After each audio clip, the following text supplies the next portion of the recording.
역사상 가장 오래된 과학, 그것은 소금이다.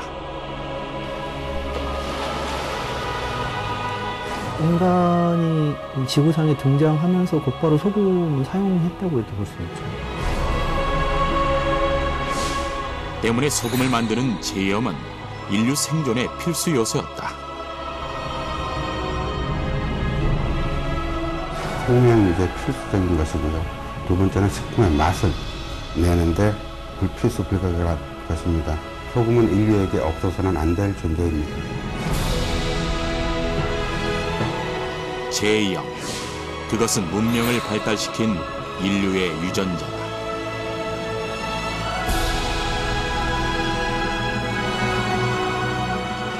염전이 있던 터는 우리나라 그 경제발전과 산업발전에 큰 영향을 미치는 것이죠. 제염, 그것은 바다를 일군 선조들의 과학이었다.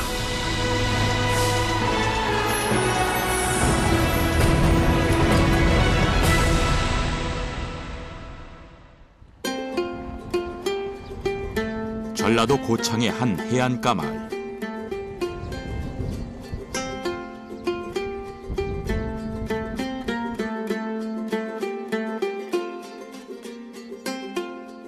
이른 아침 벌막에 큰 상이 차려졌다. 오늘은 고사를 지내는 날이다.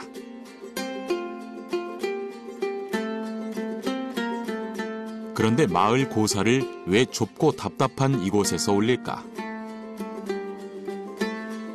상이 차려진 곳은 벌막, 소금을 굽는 곳이다. 이 마을은 전통 방식으로 소금을 만드는 곳이다.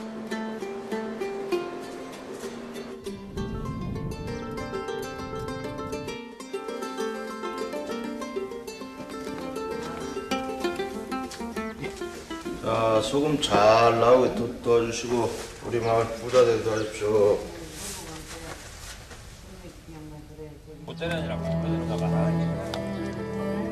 1500여 년 전부터 시작된 소금 고사는 마을의 나쁜 기운을 몰아내고 소금이 잘 구워지길 신께 비는 의식이다. 사등마을 소금 잘 되게.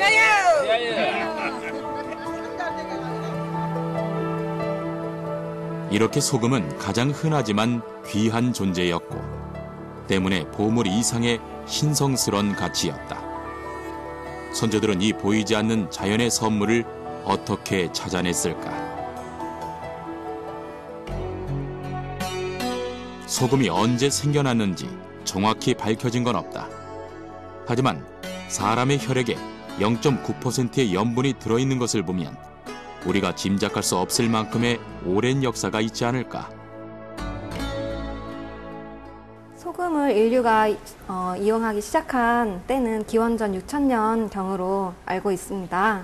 그때 이제 원시 시대에 유목민들이 유목 생활을 하면서 가축들을 기르고 우유를 먹으면서 아니면은 고기를 먹으면서 그 고기 안에 있던 소금 성분을 섭취를 자연스럽게 하면서 소금을 섭취하게 되었는데 사람에게 없어서는 안 될 존재이기 때문에 소금을 얻기 위한 노력은 인류 역사와 함께 시작됐다고 봐도 과언이 아닌데 소금이 나오는 해안이나 암염이 있는 곳은 문명과 도시가 발달하기도 했다. 고대 그리스에선 소금을 주고 노예를 샀고 이집트에선 미라를 만들 때 시체를 소금물에 담가 부패를 막았다. 또 로마에선 병사들의 급료로 소금을 주기도 했다. 동양에선 신농본 초경의 의약으로 소개됐는데 약물 중독의 해독제로 쓰였다고 한다.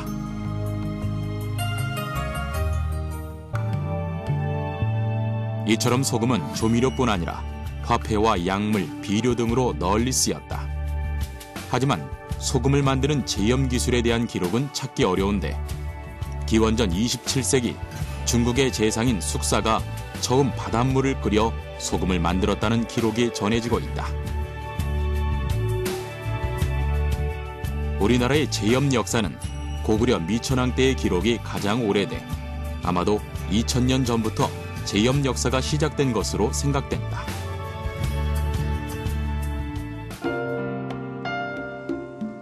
우린 제염 역사의 흔적을 찾아보기로 했다. 찾은 곳은 고창의 선운사. 산사의 수려한 풍경으로 많은 관광객이 찾기도 하지만 1500년의 역사를 가진 고찰이다.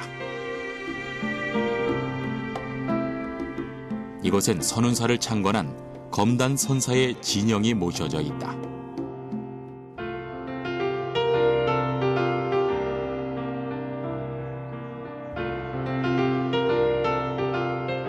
그리고 눈에 띄는 그림들이 있는데 자세히 보면 소금을 만드는 것이다.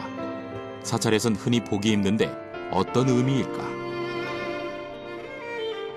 검단 스님께서 그 선운사를 창건할 당시에 백제와 신라가 한참 전쟁 중이어서 많은 백성들이 참 헐벗고 굶주린 그런 생활을 하고 계셨는데 그 검단 스님께서 소금 만드는 방법을 알려주셔가지고 그걸로 생계를 잇게 했던 그런 역사가 있습니다. 그것은 선운사기로 전해지고 있는데 제염에 관한 자세한 내용이 기록돼 있다.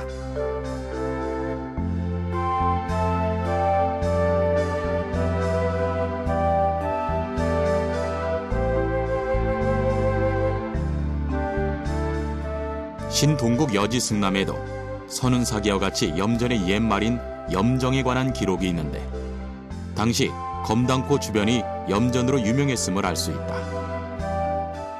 검당포는 줄포만을 배경으로 자리하고 있는 곳인데요. 줄포만은 예전부터 풍부한 땔감, 넓은 갯벌 때문에 우리나라의 최대 소금 생산지로 알려진 곳입니다. 선운사의 창건이 1500년이니 그때부터 이곳 검당포에 제염 역사가 시작됐음을 알 수 있다. 이것이 현존하는 가장 오랜 제염 역사다.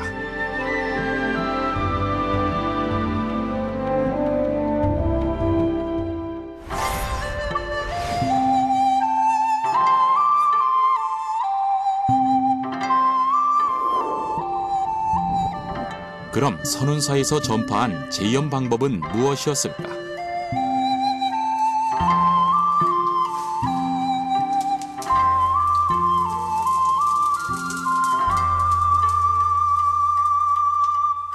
그것은 바닷물을 이용해서 만드는 자염이었다. 바닷물에는 약 3% 정도의 염분이 포함이 되어 있습니다. 이 약 3% 정도 포함되어 있는 바닷물을 그대로 사용하거나 또는 특별한 과정을 거쳐서 염도가 높은 함수를 만드는 과정을 거치게 되는데요. 이 염도가 높은 함수나 바닷물을 끓여서 만든 소금을 자염이라고 합니다. 자염을 생산하는 방식은 바닷물, 즉 함수를 그대로 끓이는 해수 직자식과 갯벌을 논처럼 일고 소금을 얻는 염전식이 있다. 선운사에서 배운 제염법은 염전식이었다. 이 염전식 또한 지역이나 환경에 따라 방식이 달랐다.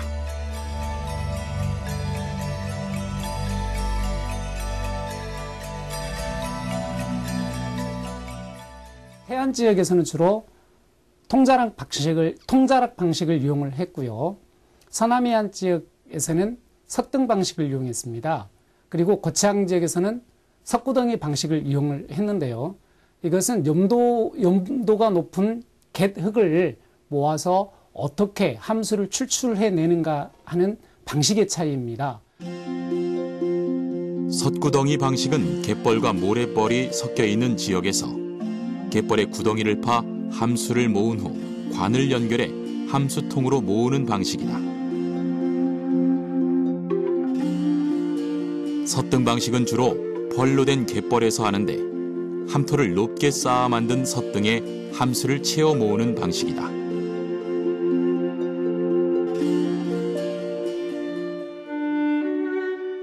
자염은 불과 60-70년 전만 해도 생산됐지만 도시화와 해안 간척 사업 등으로 지금은 사라졌다.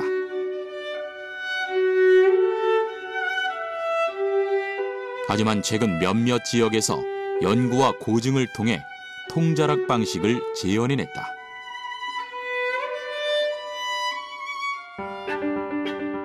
자염 생산 과정의 첫 번째는 함수를 끓일 연막을 만드는 것이다. 아궁이와 솥을 만들고 그 주변에 이형을 잇는다.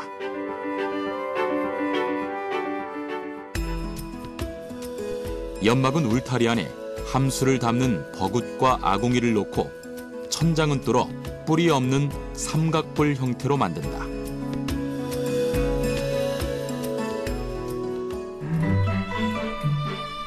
물이 빠진 갯벌에선 둘레 8에서 9m, 깊이 1.5m 정도의 깔때기 모양 웅덩이를 파는데 이것이 통자락이다.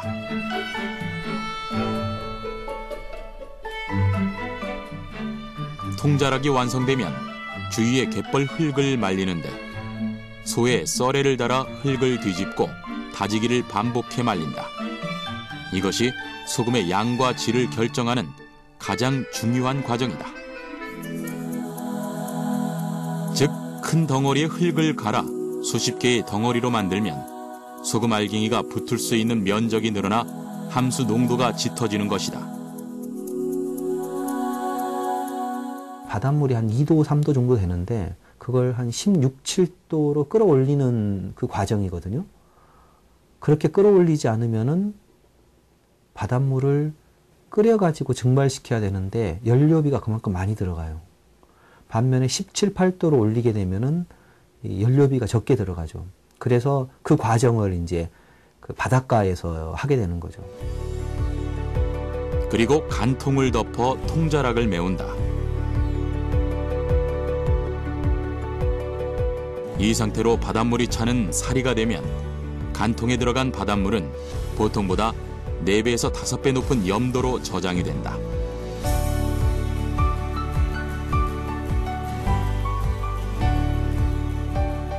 다음 바닷물이 빠지는 때를 기다리며 주민들은 벌막에서 소금 고사를 지낸다. 애군을 쫓아 소금 농사가 풍년이길 바라는 마음에서다. 소금 넣는 만들어 석 달 겁날지요.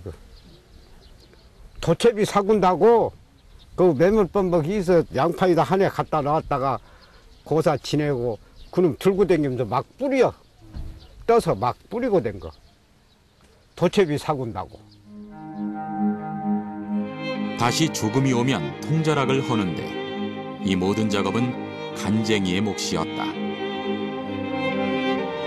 간쟁이가 나뭇가지에 송진을 묻힌 대름으로 염도를 측정한 후에 함수를 떠낸다.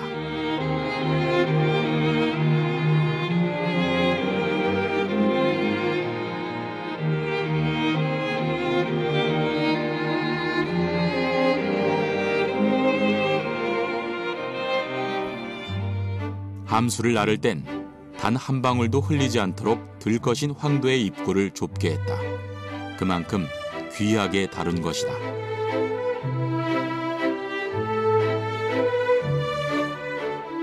벌막에 옮겨진 함수는 솥으로 옮겨 끓이기 시작한다.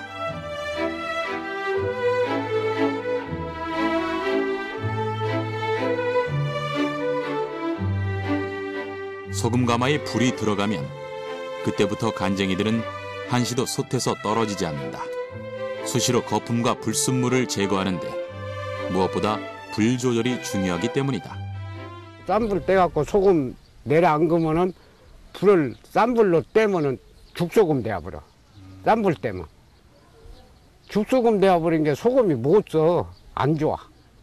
죽소금 되어버린 거. 그런 게 그놈 도수 맞춰서 슬슬 떼야 해요. 이렇게 8시간에서 10시간을 끓이면 소금 결정이 생기기 시작한다.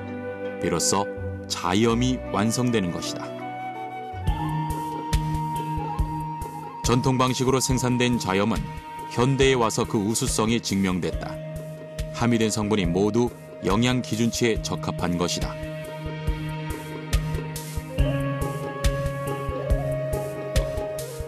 이것을 현대의 천일염, 정제염과 비교했을 때 염도는 가장 낮고 일부 실험에선 칼슘이 천일염에 비해 14배나 많았다. 인간의 삶에 가장 필수불가결한 요소이고요. 자염은 특히 이러한 현대 삶 속에서 자연과 가장 가까운 소금을 얻을 수 있는 중요한 자원이라고 할 수 있습니다. 그럼 이렇게 만들어진 소금은 과거 어떤 가치를 가졌을까?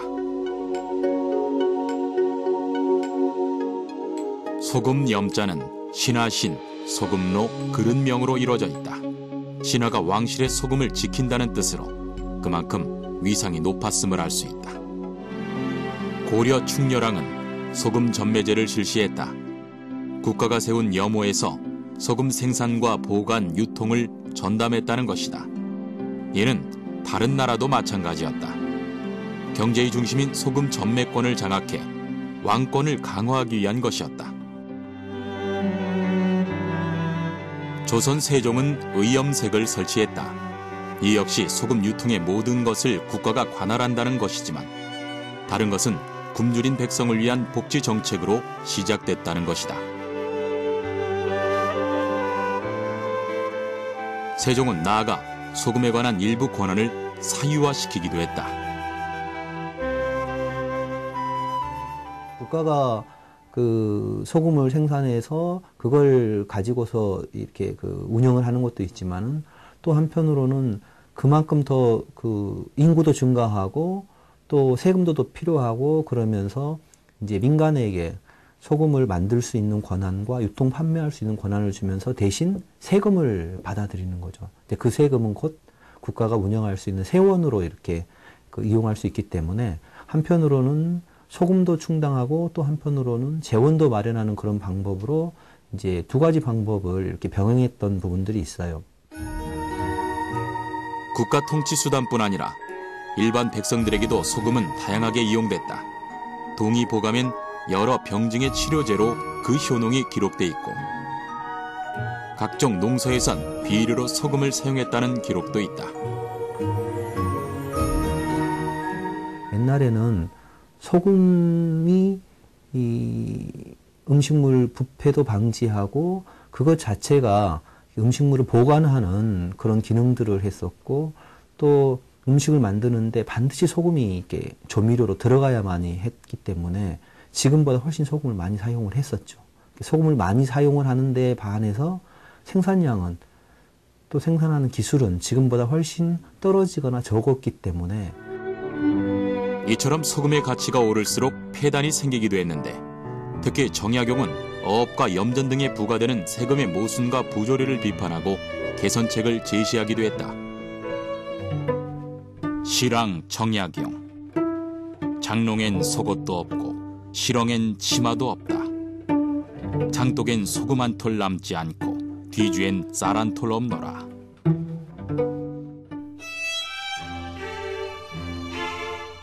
그런데 바다만 있으면 얼마든지 만들 수 있는 소금인데 그토록 귀하게 여겨진 이유는 뭘까?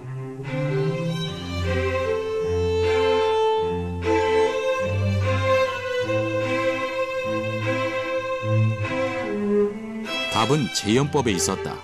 1000년이 넘는 역사를 가지고 그 어떤 소금보다 우수했던 자염은 사실 생산 방식에 있어 많은 한계점들이 있었다. 그것은 자염이 사라지게 된 이유이기도 했다. 자염 생산이 쇠퇴하게 된 가장 큰 이유는 경쟁력에서 뒤처진 것입니다.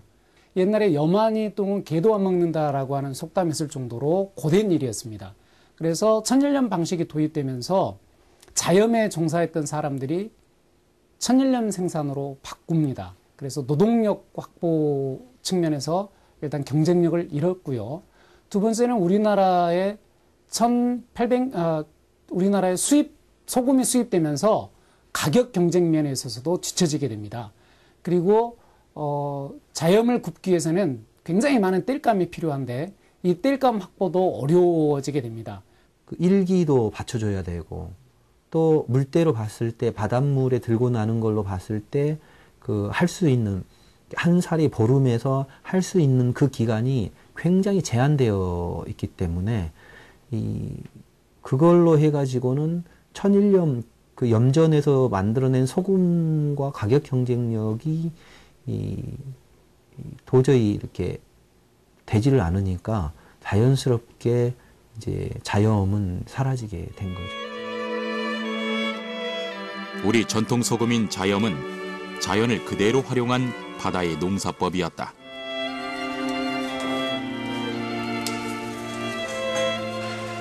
그리고 그 바다의 산물은 굶주린 백성을 구하고 나라를 세우는 기초가 되었다.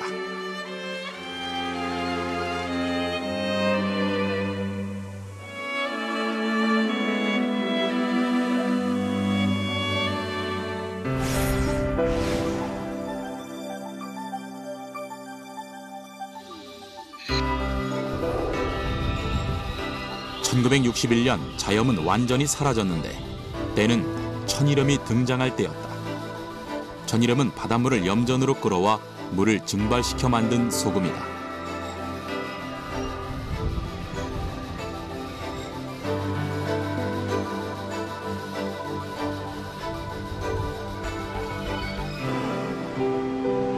우리나라 천일염의 역사는 인천에서 시작됐다. 지금은 그 흔적을 찾기도 어려울 정도. 이 작은 표지석 하나로 이곳이 염전이었음을 알 수 있다.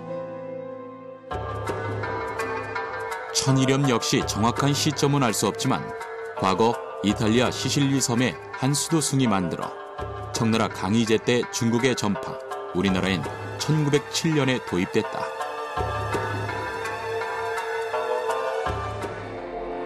개항 이후에 중국이나 대만으로부터 그 아주 값싼 천일염이 들어오게 됩니다. 자염 가격이 상당히 높거든요. 그러다 보니까 이 천일염을 우리나라에서 도입할 수밖에 없었고요. 또 한 가지는 그 천일염이 우리나라에 처음 도입될 당시가 이제 을사늑약 이후에 일본의 통감정치가 시작될 시기입니다. 그러다 보니까 이제 우리나라를 식민 통치로 들어가는 그런 그 전 단계였죠.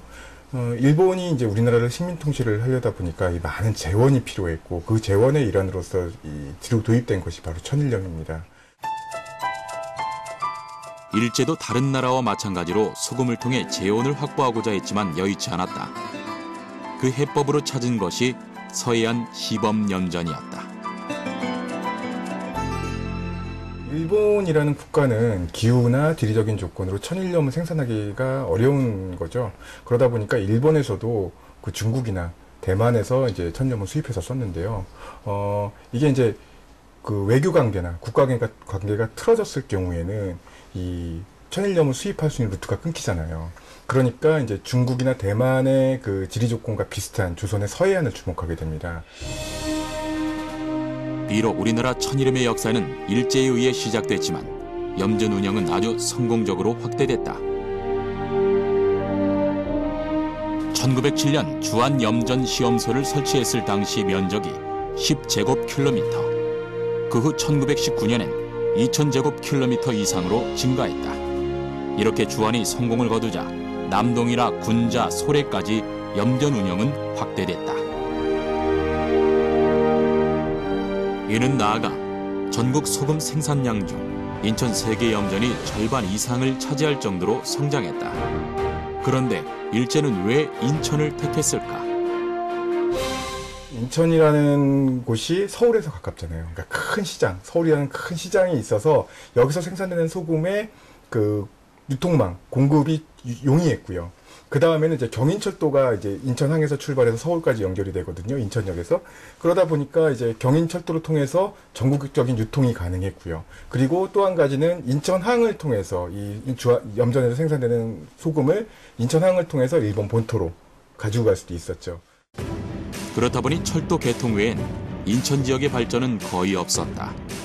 전국 최대 규모의 인천 천일염전은 1980년대 공업화가 진행되면서 단 한 곳을 제외하곤 모두 사라졌다.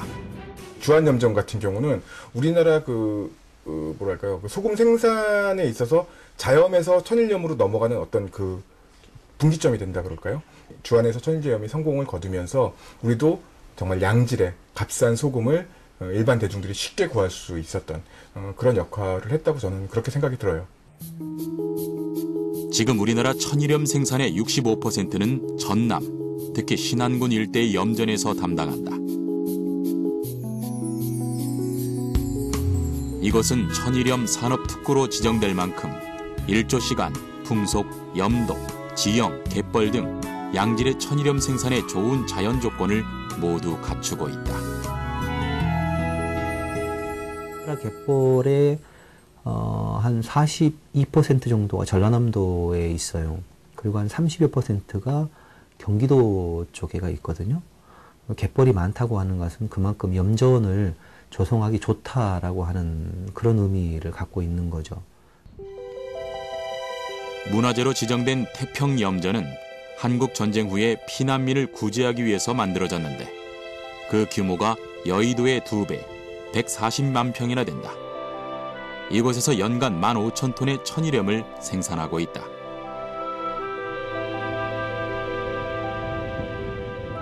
태평염전과 함께 생겨난 석조 서금 창고는 간수를 빼기 위한 장소였는데 지금은 대부분 목조로 바뀌었지만 그대로 보존돼 박물관으로 활용되고 있다.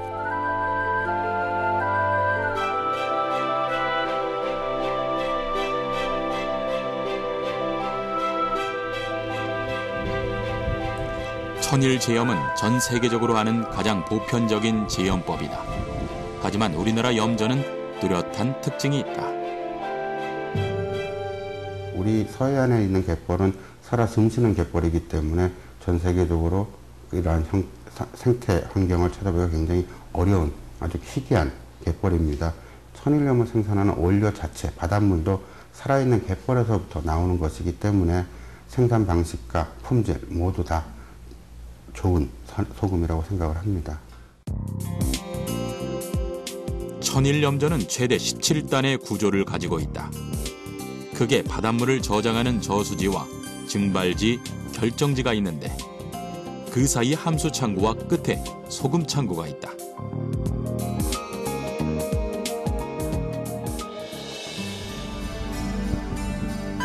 천일염은 근대 제염법이지만 그 원리는 자염과 마찬가지로 100% 자연에서 취한다.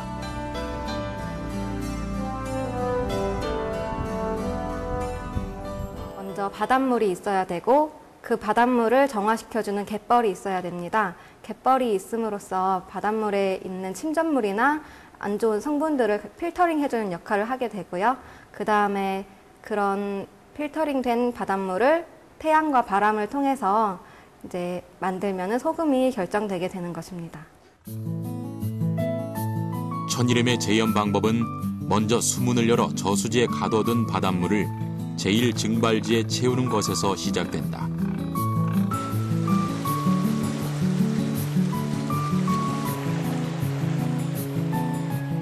수로를 통해 증발지로 흘러간 물은 햇빛과 바람으로 염도 6에서 8%까지 일주일간 농축시킨다.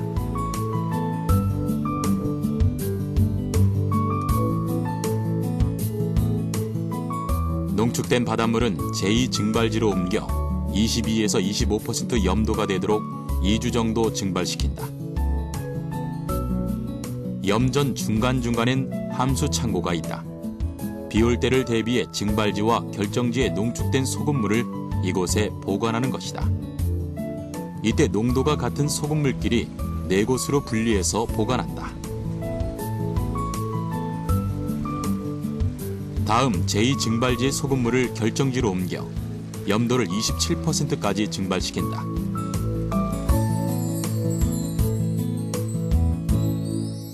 이때 소금 결정이 생기는데 햇빛, 바람, 물의 3가지 조건이 모두 맞아야 미네랄 성분이 잘 스며든다.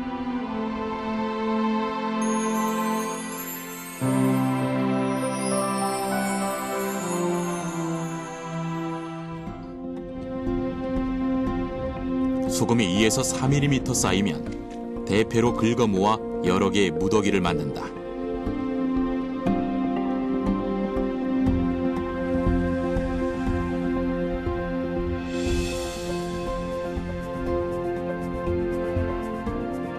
염전에서 물이 빠진 소금은 창고로 운반해 6개월 정도 간수를 뺀다. 소금을 걷어내고 남은 소금물은 제2증발지의 물이나 소금을 생산하지 않은 결정지의 물과 섞어 염도를 낮춰 재활용한다.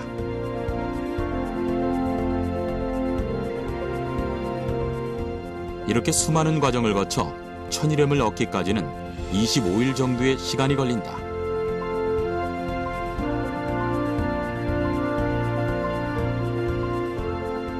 천일염전은 세계 곳곳에 있다. 그 형태는 다르지만 바닷물을 증발시켜 소금을 얻는 방식은 모두 같다. 하지만 우리나라 천일염은 생산량이 월등하다. 그 이유가 뭘까?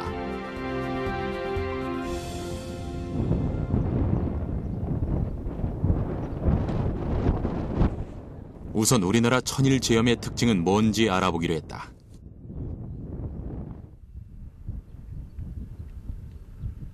전 세계 제가 염전을 갖다가 이렇게 다녀봤을 때 보면은 한국만이 갖고 있는 독특한 특징이 있어요. 그 하나가 뭐냐면은 우리 비가 왔을 때 농축된 바닷물을 갖다가 가둬두는 그 장소가 있어요. 그걸 해주라 하는데 바다 해에다가 집주자. 농도에 민감한 제염은 비가 오면 흉년이다. 하지만 우리 염전 곳곳에 있는 해주, 즉 함수 창고는 염분 농도를 유지시켜 기상 환경에 상관없이 일정한 농도의 소금을 만들 수 있다.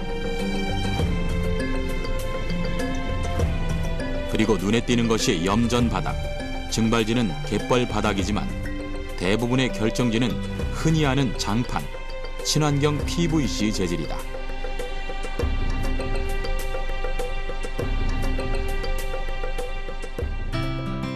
염전이 개량되기 전엔 결정지도 증발지와 마찬가지로 갯벌이었다. 이를 토판 제염이라 하는데 지금은 몇 곳만 남은 채 거의 사라졌다.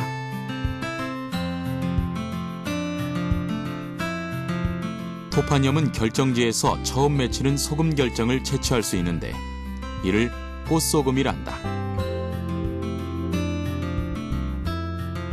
그 밖에도 토판염은 일반 천일염과 여러 가지 다른 점이 있다.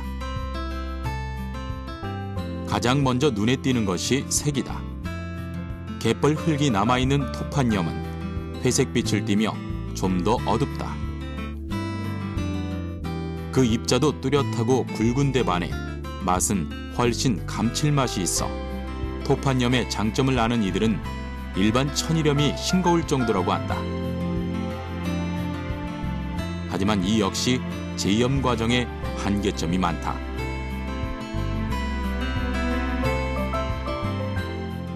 첫째는 일이 힘들지 않습니까? 일이 힘들고 소득에서 그 계량형 염전을 따라가지를 못합니다. 천일염이 단기간에 매일 생산할 수 있는 그런 체계라면은 토판 천일염은 일주일에 한 번 정도밖에 생산을 못하는, 그것도 날이 좋을 때 일주일에 한 번입니다. 그러면은 일주일에 한 번 생산하고 나면은 청소하는데 3, 4일이 걸립니다. 그럼 평균적으로 날이 좋았을 때 10일에 한 번 생산하고 날이 나쁘면 한 달에 한 번 정도 생산을 못하는 그러한 그 아주 생산량에서는 극히 미미한 그런 단점이 있습니다. 때문에 가격도 높아 판로 개척도 쉽지 않아 개량이 시작된 것이다. 갯벌이 있던 토판엔 옹기 항아리를 깨서 깔기도 했고 그 후 타일에서 지금의 PVC 재질로 바뀐 것이다.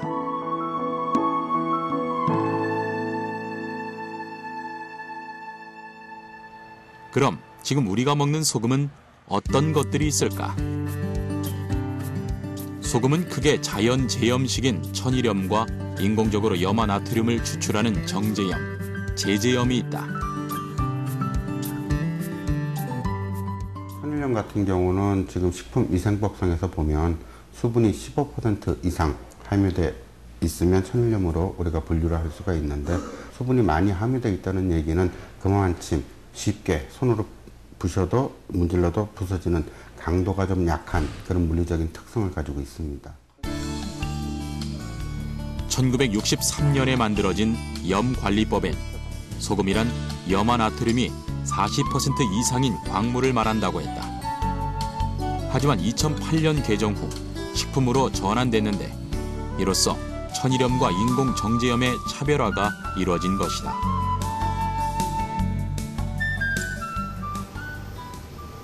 그럼 천일염과 정제염의 차이는 어디에 있을까? 성분을 비교하면 천일염은 수분이 10%, 염도가 87%인데 반해 정제염은 염도가 거의 전부다. 순수 짠 성분만을 걸러낸 것이 정제염이란 것이다. 천일염에 들어있는 이온은 NaCl이 가장 많고요. 그 다음이 칼륨, 칼슘, 마그네슘이 많습니다. 보시는 것처럼 천일염에는 나트륨 같은 경우가 약 35만 ppm 단위로 나타나는데,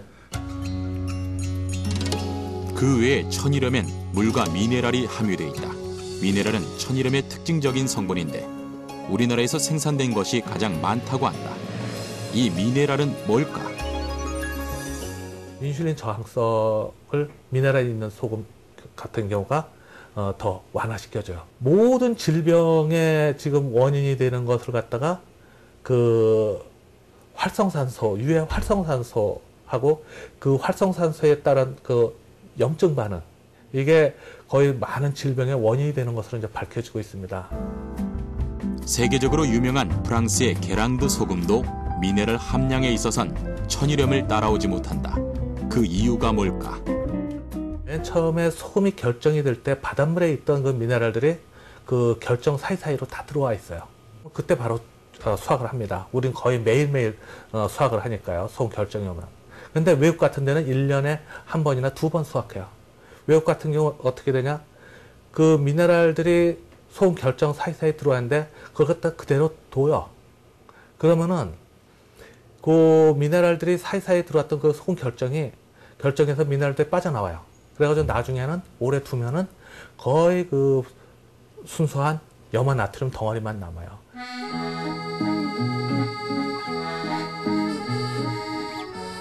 소금은 사람이 자연을 얼마나 과학적으로 이용하느냐에 따른 결과물이다.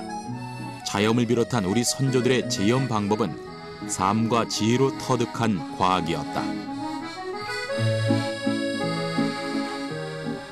개인이 가지고 있는 경험에 의해서 염전에 물을 얼마나 데릴 것인가, 언제 소금을 거둘 것인가, 이런 것들을 판단을 해야 되기 때문에 그 경험에 의한 그 기술, 경험 과학이죠. 그래서 무형문화적인 그런 가치가 있는 거죠. 최근 제염에 대한 새로운 도전이 시작됐다. 전통과학과 첨단 과학을 결합한 천일식 제조 소금이 그것이다.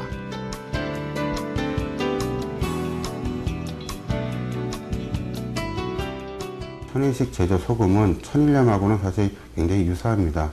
천일염은 저수지, 증발지, 그리고 결정지가 모두 염전에 있는 상태고요. 천일식 제조 소금은 염전의 결정지를 이용하지 않고 인위적 설비에 의해서 소금을 결정화시킨. 제염 과정은 천일염과 같이 하되 불순물에 대한 한계점을 극복하고자 인위적인 방법으로 위생성을 높였다. 자연과 인공의 새로운 결합, 이것이 새로운 제염법이다.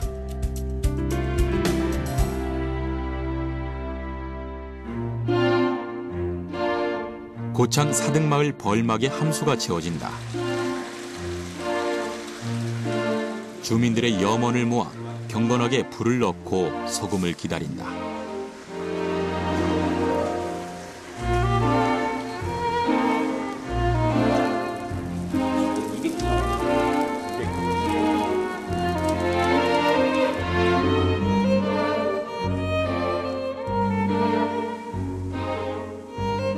형태와 방법은 달라졌지만 그 옛날 인구의 시간 끝에 한 톨의 결정체를 얻었던 선조들의 신념은 지금도 이어지고 있다.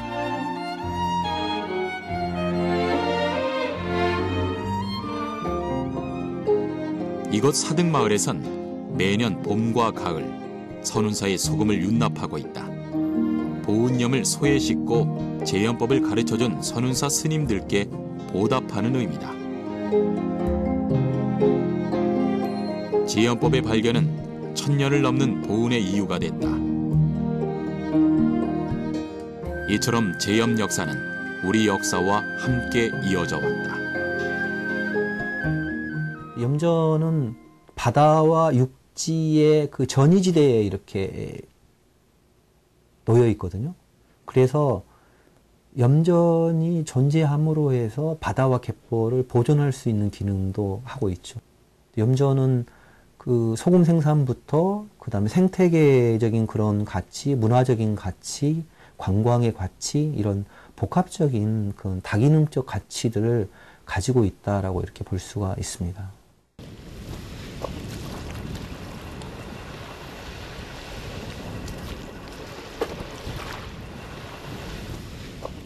염전의 발달은 곧 도시의 발달, 국가의 성립이었다.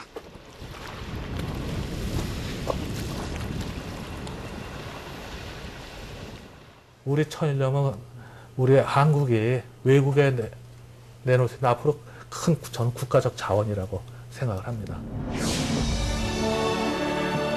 소금은 인류 생존을 위한 필수 요소다. 제염은 자연에서 인류가 창조한 최초의 과학이었으며 지금까지 전해지는 가장 오랜 역사다. 그리고 인류의 과거와 미래가 공존하는 영원한 식량 창고, 바다에서 짓는 농사다.